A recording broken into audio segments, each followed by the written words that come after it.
Hi, my name is Dr. Deepak and I am a plastic surgeon working in Delhi NCR. I not only operate cosmetic patients, I also do a lot of burn surgeries, hand surgeries and facial-maxillary surgeries also. तो हम सिर्फ cosmetic surgery नहीं करते, हम काफ़ी सारा जले हुए पेशेंट्स के लिए ऑपरेशन, चेहरे की हड्डियाँ या फिर चेहरे का जो चोट होती है या उससे रिलेटेड जो सर्जरीज होती हैं वो, और हैंड सर्जरीज भी काफ़ी सारे करते हैं. आज जो हम डिस्कस कर रहे हैं आपसे वो एक हैंड सर्जरी का केस है जिसमें एक पेशेंट को टेंडन शीथ का जो एक ट्यूमर होता है जिसको कि जाइंट सेल ट्यूमर बोलते हैं वो हुआ था. ये हाथ का सबसे ज़्यादा कॉमन ट्यूमर है और बेसिकली सेकंड मोस्ट है. इससे ज़्यादा जो होता है वो गैंग्लियन सिस्ट होता है. This second most common tumour which is usually seen in patients जिनकी उम्र 30 से 40 साल के बीच में होती है. ये ट्यूमर धीरे धीरे बढ़ता है और एक बहुत ही बड़ा रूप ले लेता है. इसको निकालने में यदि ये पाम में होता है तो यहाँ से निकालना थोड़ा कम मुश्किल होता है, बट जब ये उंगलियों में होता है या आगे या पीछे तो ये खून की नलियों के बड़े पास होता है और इसको निकालना बड़ा मुश्किल होता है. उस समय हमको बहुत ही ध्यान से मैग्नीफिकेशन में या तो माइक्रोस्कोप में या लूप के मैग्नीफिकेशन में इन ट्यूमर्स को निकालना पड़ता है.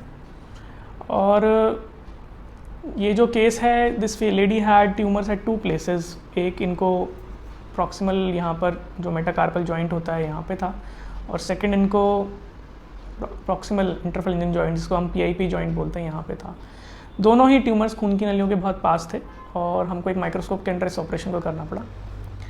ये ट्यूमर शरीर में और जगह नहीं फैलता है पर ये काम करने में परेशानी करता है, थोड़ा पेन करता है. इसको निकालना ही इसका इलाज है और अगर ये पीछे छूट जाता है तो एक 40 से 50% चांस होता है कि ये वापस आ जाएगा. इसलिए कई बार पेशेंट्स को कुछ सालों बाद, मे बी 5 साल 10 साल बाद हो सकता है आपका दोबारा आना पड़े जो वो निकलवाने आते हैं इसको दोबारा. ये इस पेशेंट का फाइनल फोटोग्राफ है जो कि हमने बाद में लिया है. हमने इसका एक उसके टाँके निकाल दिए इसके बाद 10 दिन बाद. And now she is happy. She came from outside Delhi क्योंकि इनका जो अपना नेटिव स्टेट था वहाँ पे इसका इलाज नहीं हो पा रहा था. उन्होंने इस उंगली को अलग करने के लिए बोल दिया था. तो इस ट्यूमर में उंगली को या हाथ को अलग करने की ज़रूरत नहीं है और इसका बिल्कुल इलाज संभव है. इसको निकाला जा सकता है. इसको giant cell tumour of tendon sheath जिसको बोलते हैं. इसके लिए उंगलियां या हाथ काटने की ज़रूरत बहुत ही रेयर केस में पड़ सकती है जो कि मैंने आज तक नहीं देखा है. पेशेंट ने अपना एक छोटा सा जो उनका जो ट्रीटमेंट का कोर्स रहा है उसके बारे में बताया and she has given us a very good rating on Google also. I will share the ladies view after the end of the video. आपको अगर इससे रिलेटेड कभी भी हाथ में कोई ट्यूमर है या फिर कोई हाथ में चोट है, हाथ अगर ठीक से काम नहीं कर रहा है, चेहरे की कोई परेशानियां हैं या फिर बर्न से रिलेटेड कोई परेशानी है तो आप हमें कांटेक्ट कर सकते हैं.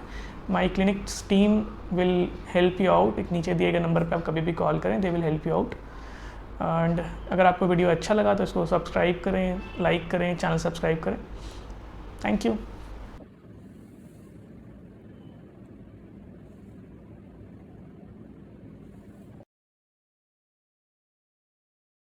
बता दो, उंगली में कुछ दिक्कत थी ना?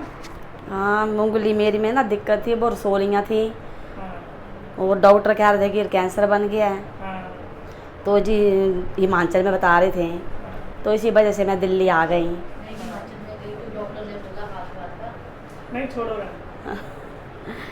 तो फिर मैं दिल्ली आ गई. मैं दिल्ली में अपना ऑपरेशन करवाया. दिल्ली थोड़ी है, ग्रेटर नोएडा. ग्रेट नोएडा.